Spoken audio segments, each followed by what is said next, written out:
स्वागत है। जैसे कि आप सबको मालूम है कि आज सुनाई नहीं दे रहा मुझे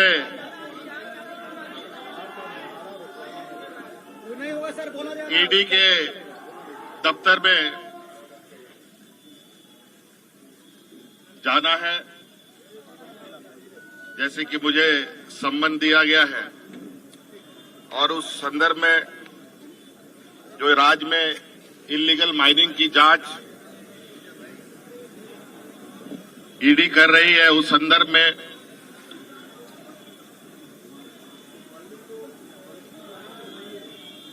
मुझे बुलाया गया है और इस संदर्भ में भी मैंने एक पत्र ईडी को भेजा है जो आपको भी उपलब्ध करा दिया जाएगा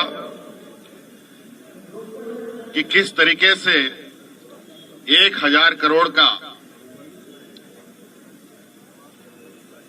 घोटाला के बारे में जो जिक्र आया है साहिबगंज जिले से, बड़ा दुर्भाग्यपूर्ण है कि सालाना भी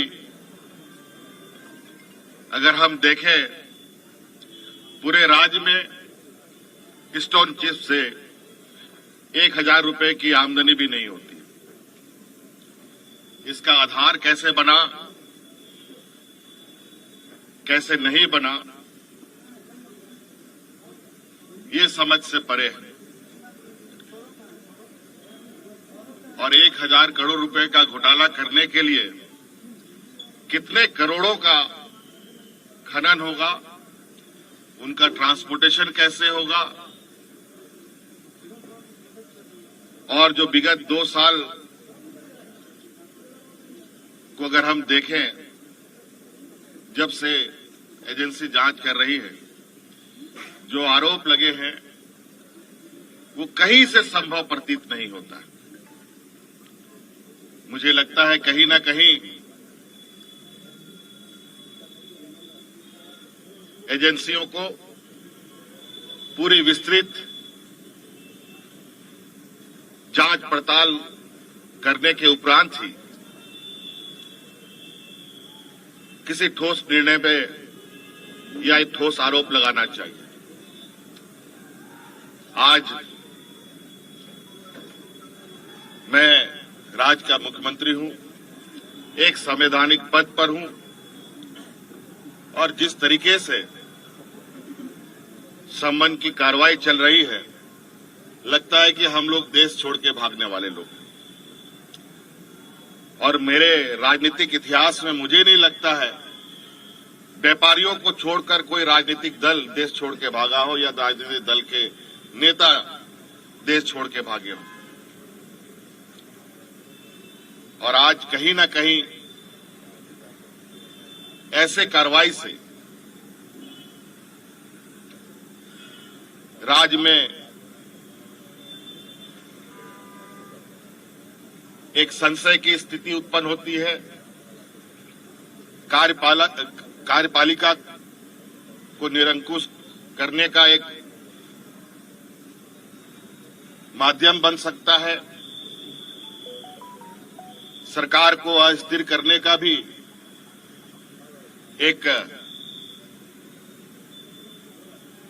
षड्यंत्र कहा जा सकता है।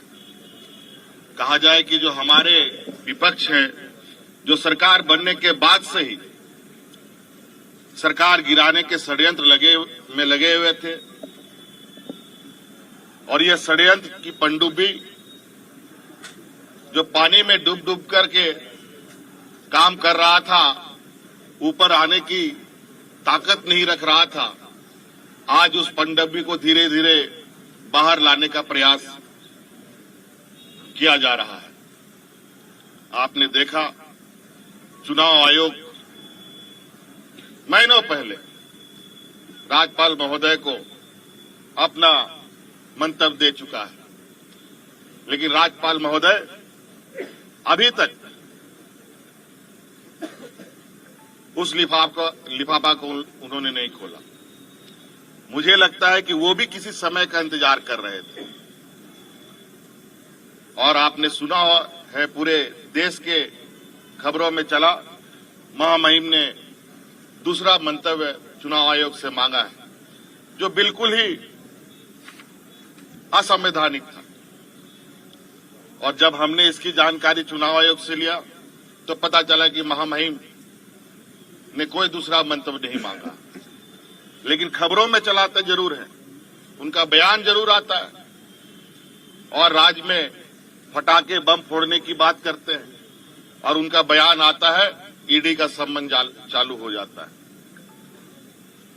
और उसके बाद धड़ाधड़ सत्ता पक्ष के विधायकों पर छापामारी होती है, कभी इनकम टैक्स का, कभी ईडी का। बड़ा दुर्भाग्य है। और जो मुझे अभी जो खबर आ रही है, और भी विधायकों के ऊपर, सत्ताधारी विधायकों के ऊपर ये छापा मारने की तैयारी कर रहे हैं। ये कहीं न कहीं राज्यपाल भी राजनीतिक से जो संवैधानिक पद है, जिसको हम कहते हैं कि ये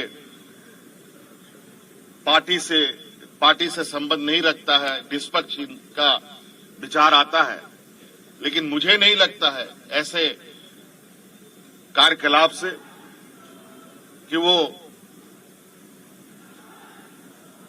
ऐसे षड्यंत्रकारी राजनीतिक को और दलों को संरक्षण दे रहे हैं।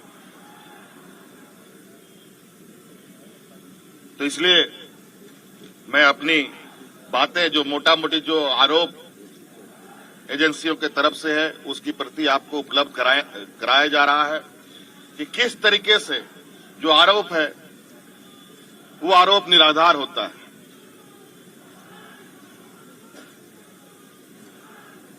जब हमारा सरकार के कार्यकाल में रेवेन्यू की इतनी जबरदस्त बढ़ोतरी होती है, बड़े पैमाने पर कार्रवाई होता है,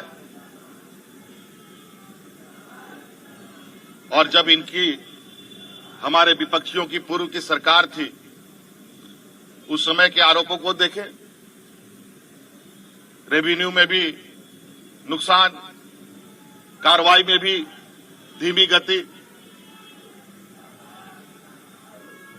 जब राज्य के संसाधन को हम बढ़ा रहे हैं, राज्य के समग्र विकास की एक लंबी लकीर खींची जा रही है, आज ऐसे में कहीं न कहीं सरकार की जो छवि है और सरकार के ऊपर जो विश्वास राज्य के जनमानस पर बढ़ा है, विपक्षियों को बिल्कुल अब ये स्पष्ट हो चुका है कि वो अब राजनीतिक हाशिए पर जा चुके हैं। तो आज मुझे लगता है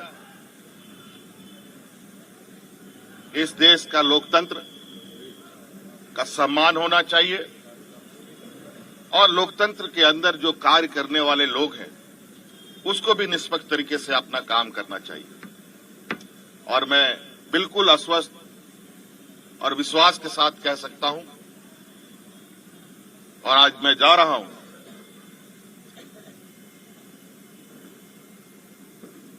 और इस बात पर जोर निश्चित रूप से दूंगा कि आखिर ये कार्रवाई करने के पीछे का वजह क्या है। आज गिट्टी बालू देश का सबसे बड़ा अगर रेवेन्यू व्यवस्था है, तो मैं तो कह रहा हूं आप लोगों के समक्ष कि गिट्टी बालू जो पत्थर चिप्स है, बालू है, इसको मेजर मिनरल में भारत सरकार शामिल कर ले और जो कोयला लोहा है वो राज्य सरकार के माइनर मिनरल में शामिल कर दे। मैं आश्चर्यचकित हूं कि इतने बड़े आरोप इतने हल्के में कैसे मुख्यमंत्री के ऊपर लगाया जा सकता है। धन्यवाद। जोहार।